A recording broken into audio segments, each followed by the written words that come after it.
चलो सब लोग ज्वाइन हो गए। तो बच्चा हम लोग डिस्कस कर रहे थे ट्रांसफर ऑफ टाइटल।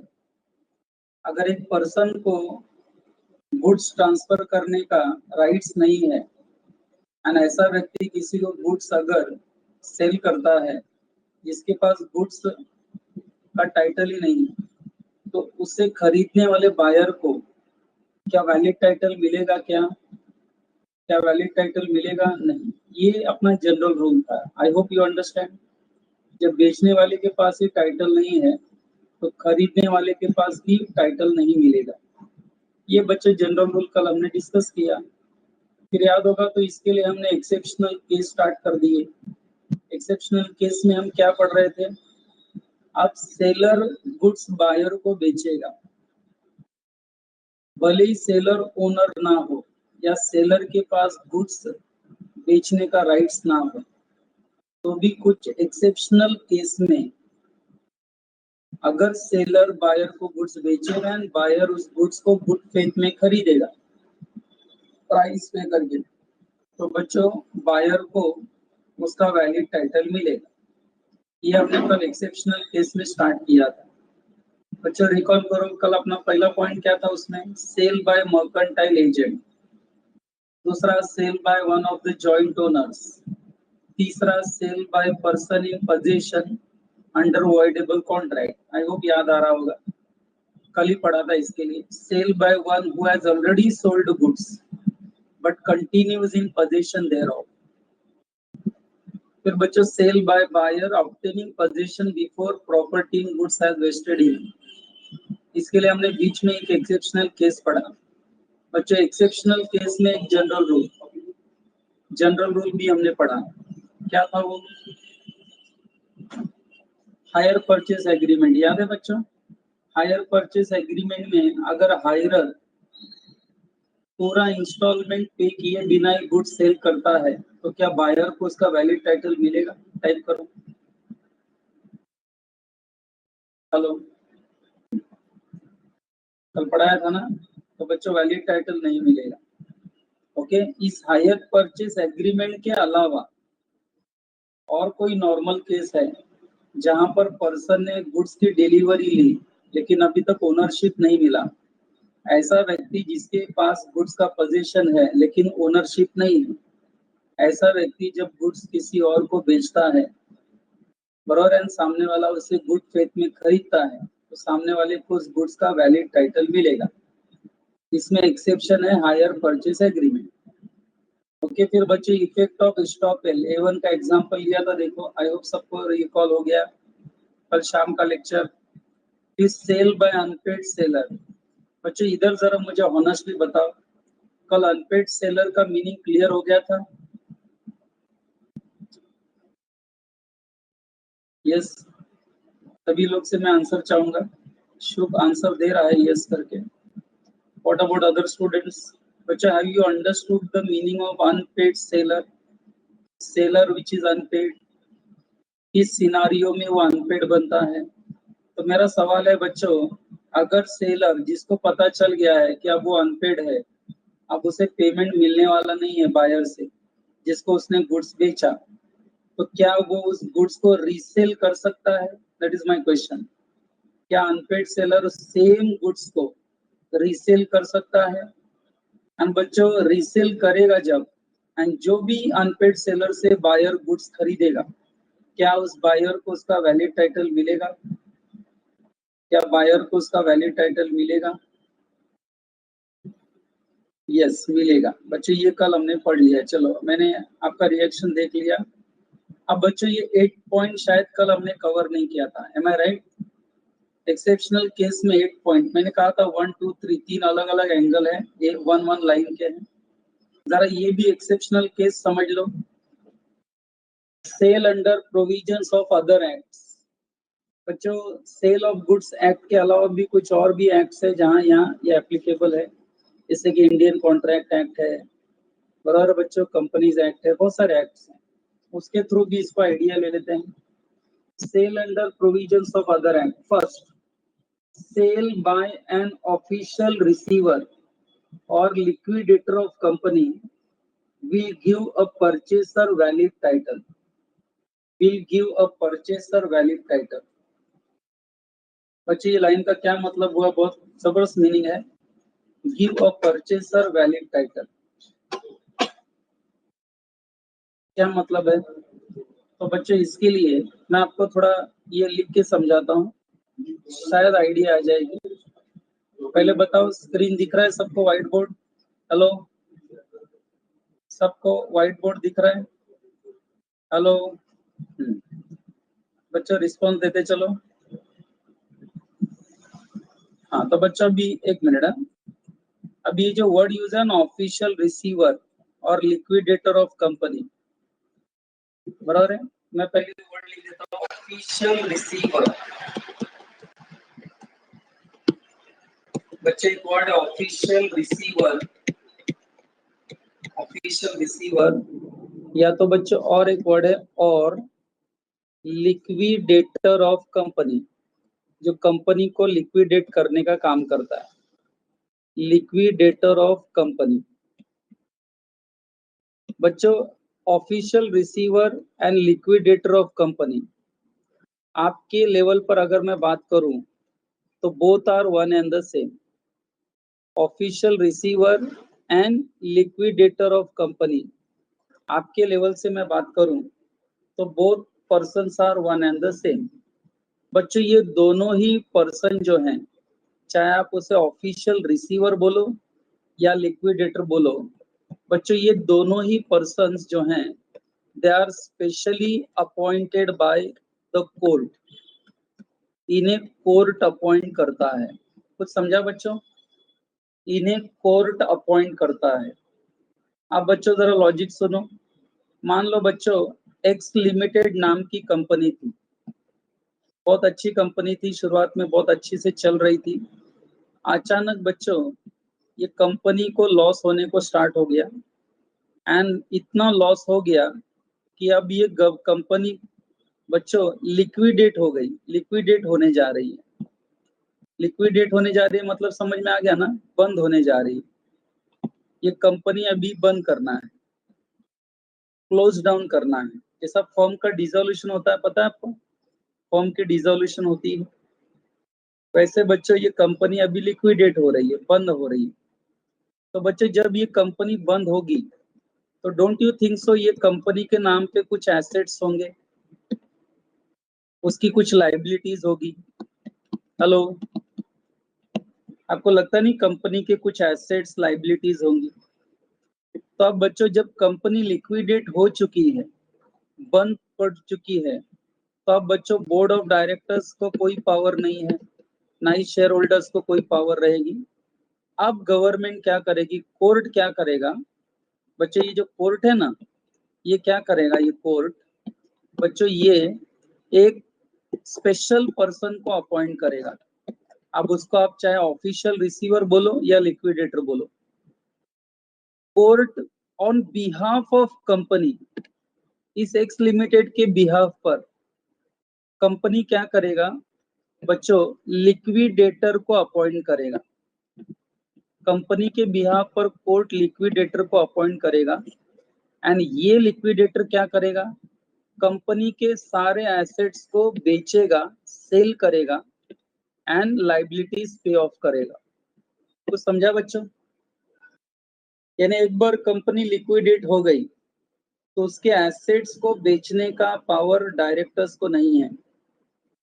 अब उसके जगह कोर्ट एक स्पेशल पर्सन अपॉइंट करेगा, गवर्नमेंट का व्यक्ति होगा वो। बच्चों वो व्यक्ति कंपनी के एक एक एसेट्स को बेचेगा एंड लाइबिलिटीज पे ऑफ करेगा, मैटर खत्म करेगा, वाइंडिंग अप करेगा। अब बताओ ये लिक्विडेटर जब कंपनी का कोई एसेट बेचेगा तो मुझे बताओ क्या ये लिक्विडेटर ओनर है क्या? हेलो, ये लिक्विडेटर जब कंपनी का एसेट बेचेगा तो क्या ये लिक्विडेटर ओनर है क्या? नहीं है, लिक्विडेटर ओनर नहीं है। इस एसेट्स का ओनर कौन है एक्चुअल में? इस एसेट्स का ओनर कौन है एक्चुअल में? Company x limited. लेकिन कंपनी बेच नहीं सकती क्योंकि वो लिक्विडेशन प्रोसेस में है। इसलिए कंपनी की जगह बच्चों ये स्पेशली अपॉइंटेड पर्सन कंपनी के एसेट्स को सेल करेगा। अब बताओ, अगर इस लिक्विडेटर से कंपनी का एसेट गिरीश ने परचेस किया, गिरीश परचेसर है, बायर है, अगर गिरीश ने लिक्विडेटर से ये एसेट परचेस किया, कंपनी का एसेट परचेस किया जो लिक्विडेटर में ने बेचा, तो क्या इस बायर गिरीश को इस एसेट्स का, इस गुड्स का वैलिड टाइटल मिलेगा? That is my question. क्या वैलिड टाइटल मिलेगा even though it is sold by the non owner?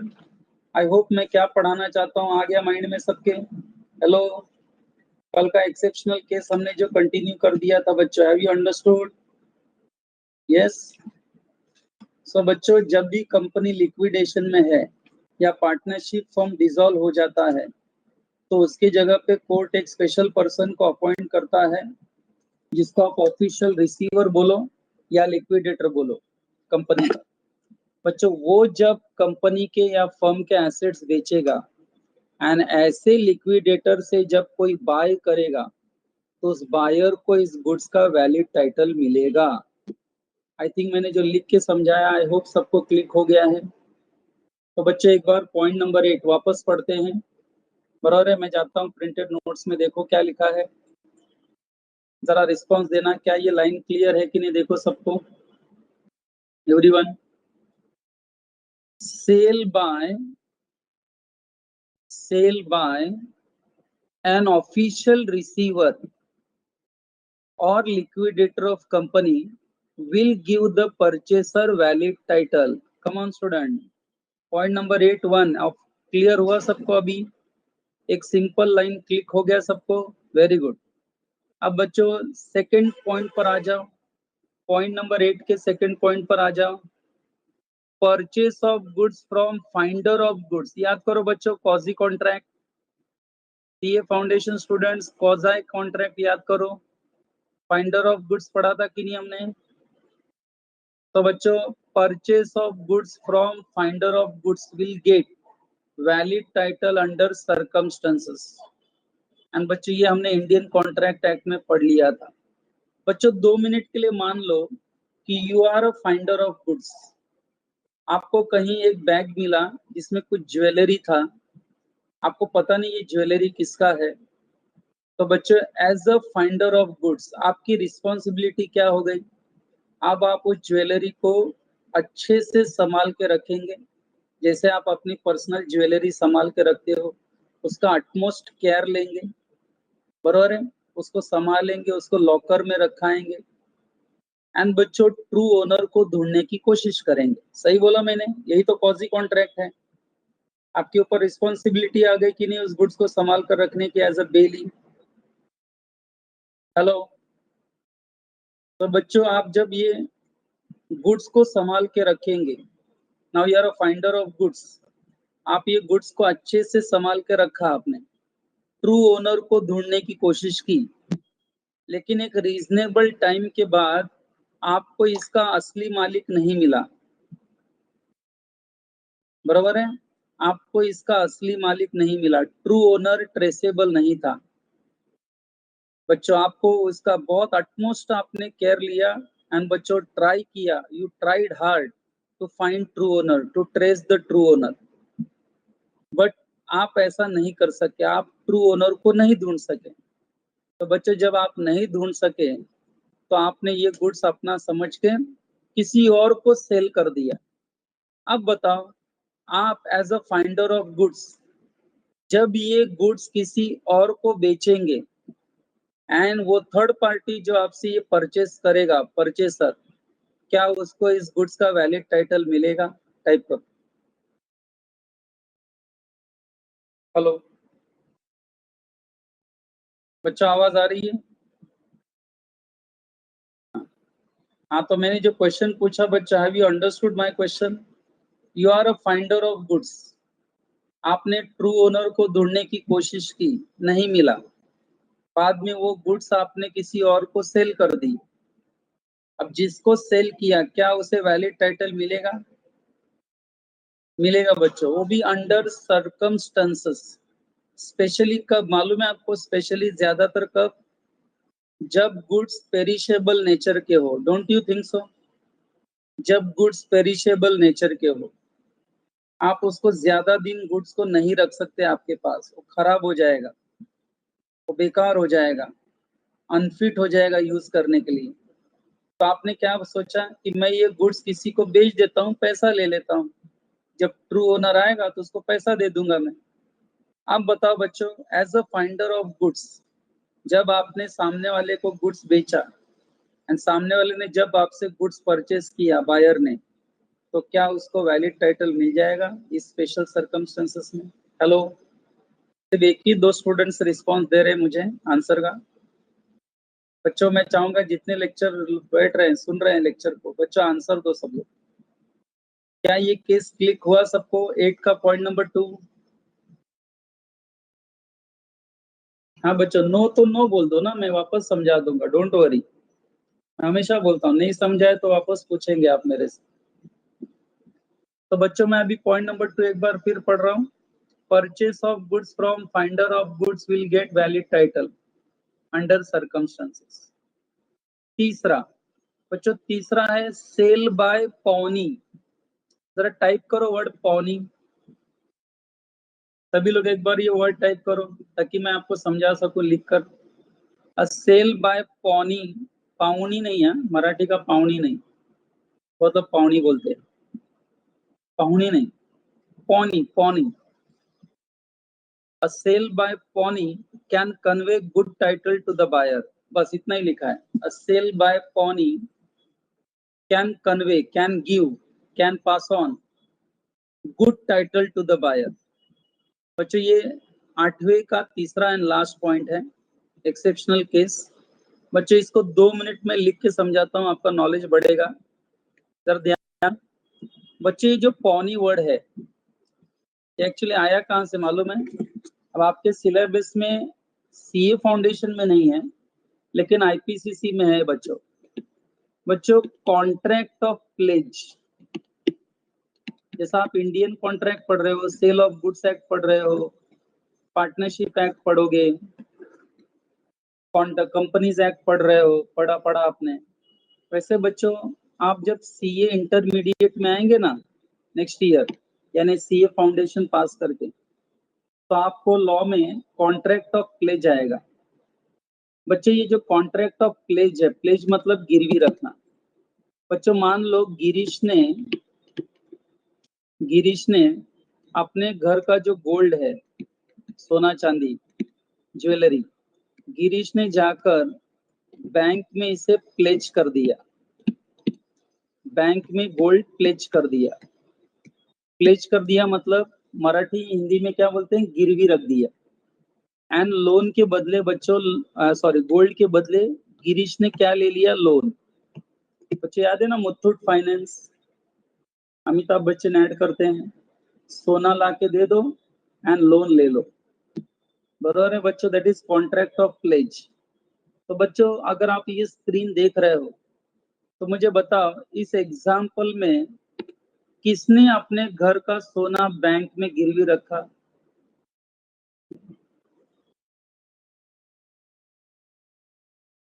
Girish ने, बरोबर है? तो बच्चों यहाँ गिरीश कौन हो गया पता है आपको? कॉन्ट्रैक्ट ऑफ प्लेज में पॉनर। बच्चों क्या वर्ड यूज किया मैंने? पॉनर, पॉनर।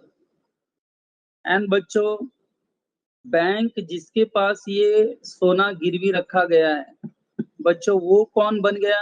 पौनी। अब ये भी वर्ड पढ़ा था कि नहीं आपने? पौनी। हेलो, हाँ। तो बच्चों गिरीश एंड बैंक के बीच में कॉन्ट्रैक्ट ऑफ प्लेज हो गया, गिरीश पौनर हो गया एंड बैंक पौनी हो गया। बराबर? मैं लैंग्वेज देखो कैसे समझा रहा हूँ। अब बच्चों पॉइंट ये है कि गिरीश ने अगर लोन रीपे नहीं किया इंटरेस्ट के साथ, गिरीश ने अगर बैंक को लोन रीपे नहीं किया इंटरेस्ट के साथ, तो क्या इस बैंक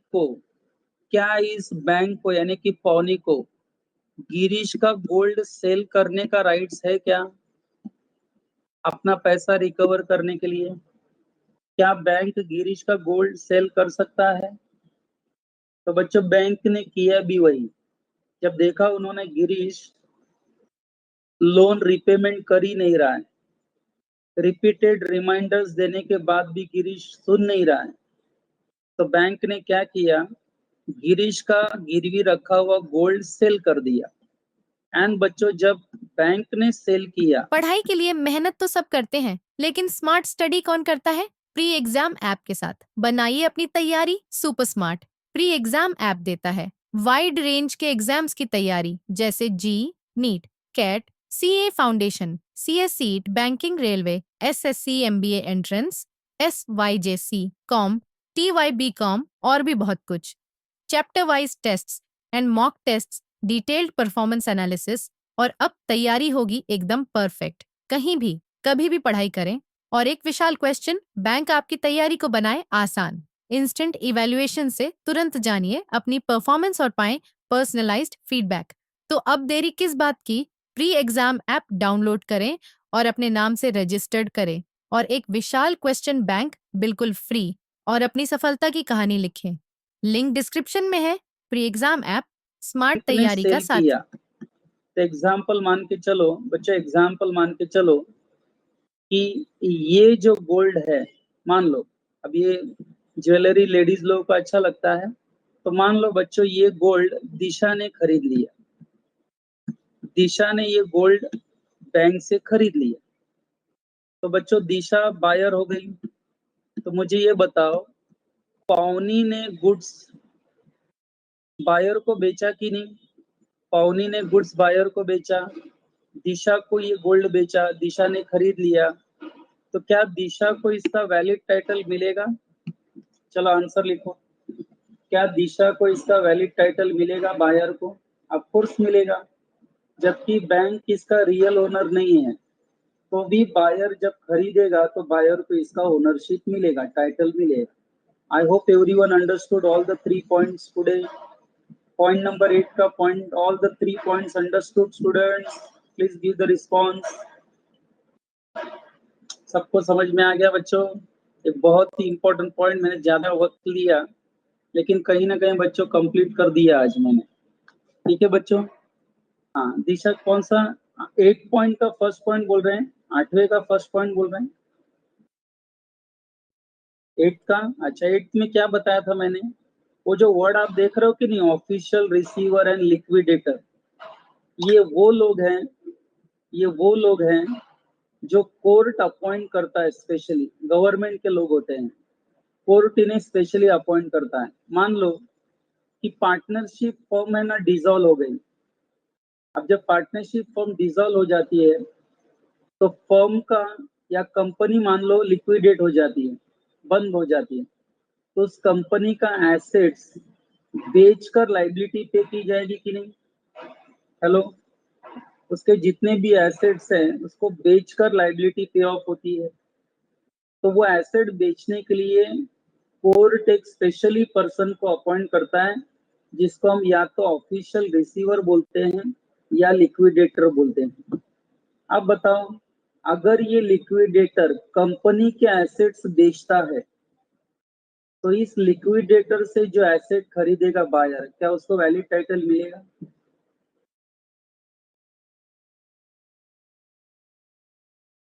मिलेगा ना, जबकि लिक्विडेटर ओनर नहीं है, ओनर कंपनी थी, लेकिन कंपनी अब बेच नहीं सकती ना, लिक्विडेशन प्रोसेस में है, वाइंडिंग अप प्रोसेस में है। तो उसकी जगह पे बच्चों एक स्पेशली अपॉइंटेड पर्सन ये एसेट्स बेचता है। एंड ऐसे व्यक्ति से जो परचेस करेगा उस बायर को इसका वैलिड टाइटल मिलेगा। Is that okay Disha? Confirm? Yes, आप हायर लेवल पे पढ़ेंगे। ये अमाल में बहुत सारा अकाउंट्स में आएगा जहाँ पे कंपनी वाइंड अप हो जाती है, बंद हो जाती है, तो एक स्पेशल पर्सन को अपॉइंट करता है कोर्ट, एंड वो व्यक्ति सारी डीलिंग्स आगे करेगा। बराबर है? इम्पार्शियलिटी, पार्शियलिटी नहीं होती वहां पर। वो आके एसेट्स बेचेगा, लाइबिलिटीज पे करेगा, जो बचेगा शेयर होल्डर में बांट देगा। सुना सब लोगों ने? यस। चलो बच्चा, आई थिंक अभी हम नेक्स्ट पॉइंट पर आते हैं। अब आप स्क्रीन पर देख रहे हो 3.4 performance of the contract of sale. बच्चों याद है हमने इंडियन कॉन्ट्रैक्ट एक्ट में भी पढ़ा था परफॉर्मेंस ऑफ कॉन्ट्रैक्ट। कौन कॉन्ट्रैक्ट का परफॉर्मेंस कर सकता है? आइदर प्रोमिसर हिमसेल्फ और इस लीगल रिप्रेजेंटेटिव्स। याद है बच्चों? ऐसा सब हमने पढ़ा था कि नहीं? इंडियन कॉन्ट्रैक्ट एक्ट में एक यूनिट हमने पढ़ा था।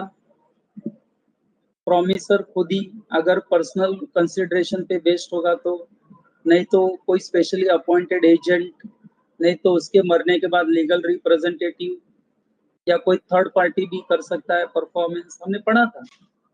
लेकिन बच्चों जब हम performance of contract of sale की बात करते हैं, सेक्शन 31 to 44, तो बच्चों हेडिंग भले ही performance of contract of sale हो, लेकिन इसमें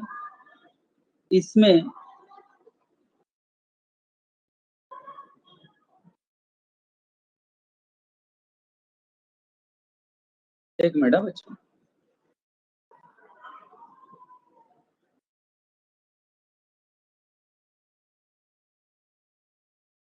हेलो। हाँ बच्चों, इसमें हम आज अभी ओनरशिप को लेकर कोई बात नहीं करेंगे।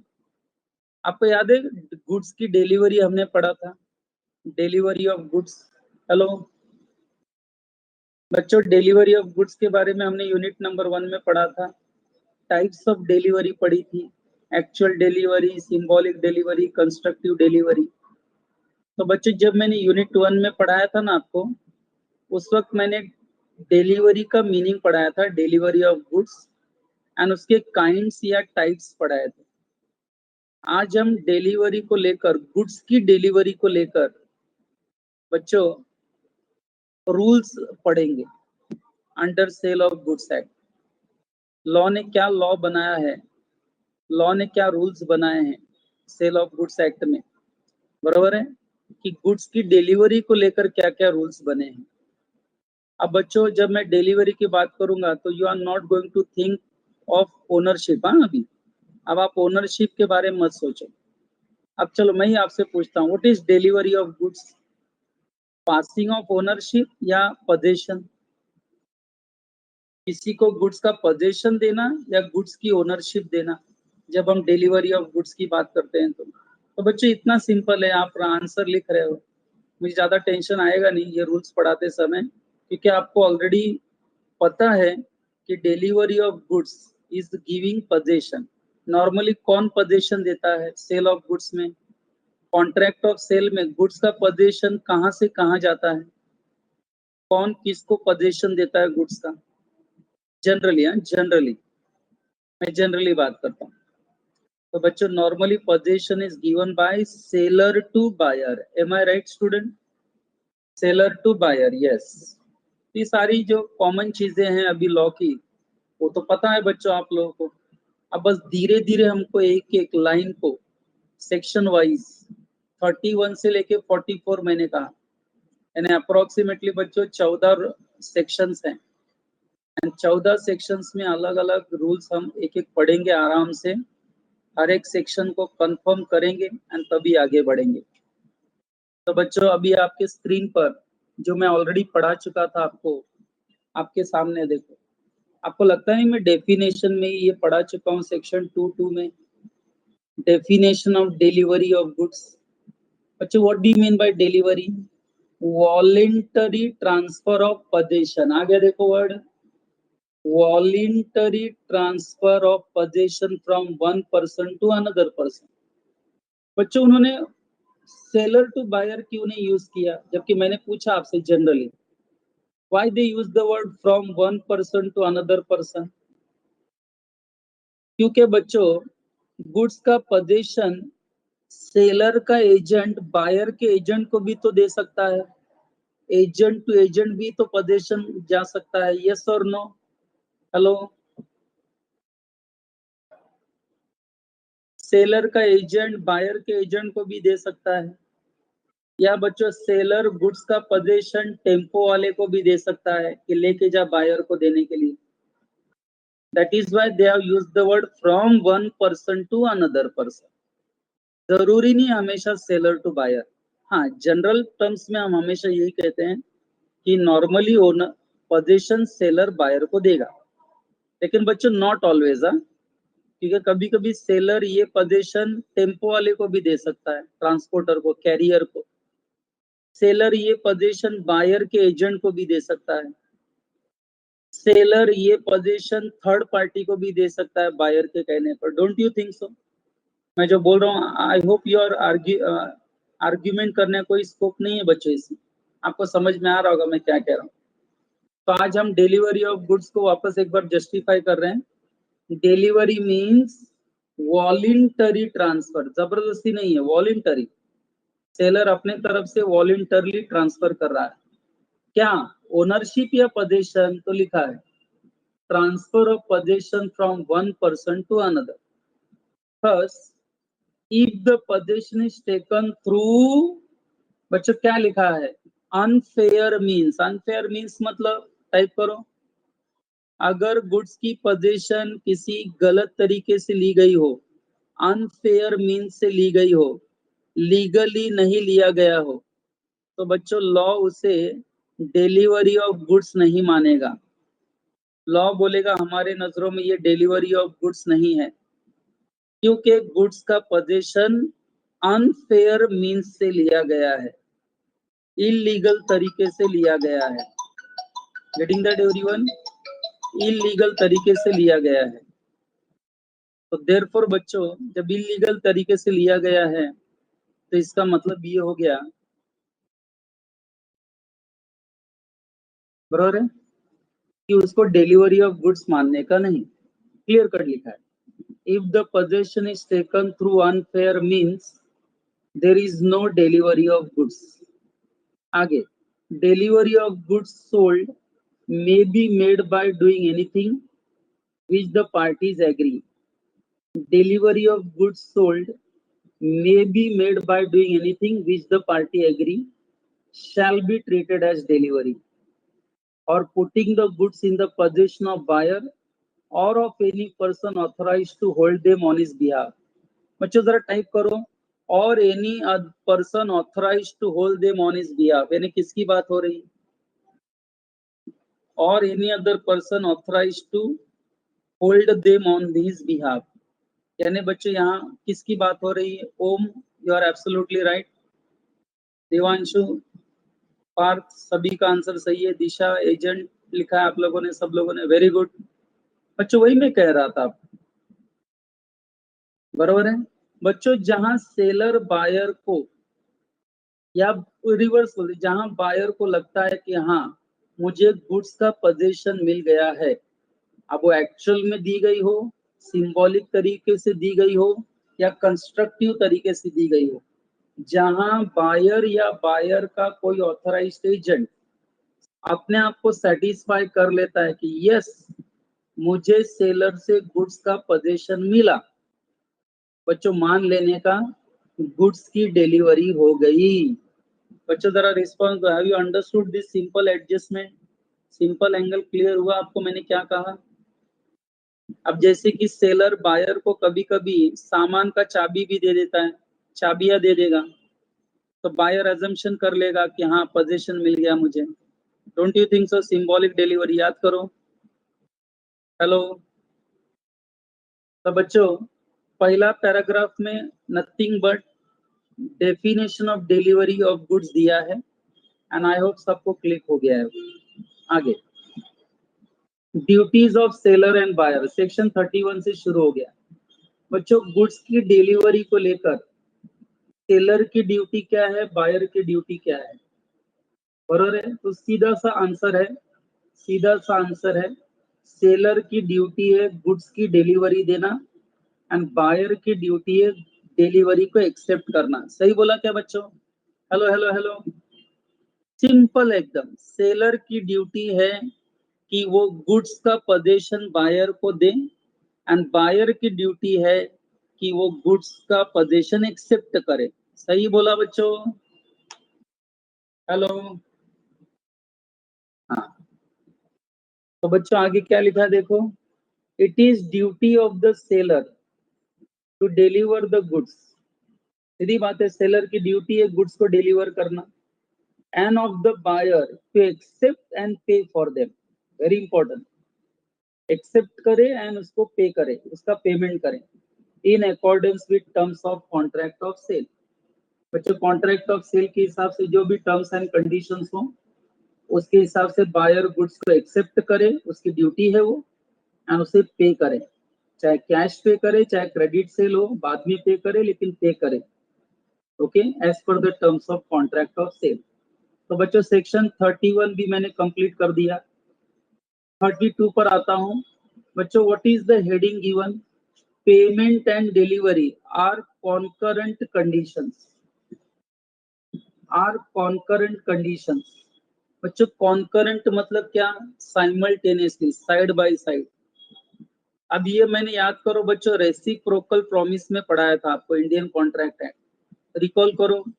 रेसिप्रोकल प्रोमिसेस में मैंने एक सिचुएशन ये पढ़ाया था, अगर सेलर, बच्चों लाइन ठीक से सुनो, अगर सेलर गुड्स को डिलीवर करने के लिए रेडी है तो आपको लगता नहीं बायर को भी उसका पेमेंट देने को रेडी होना चाहिए? हेलो,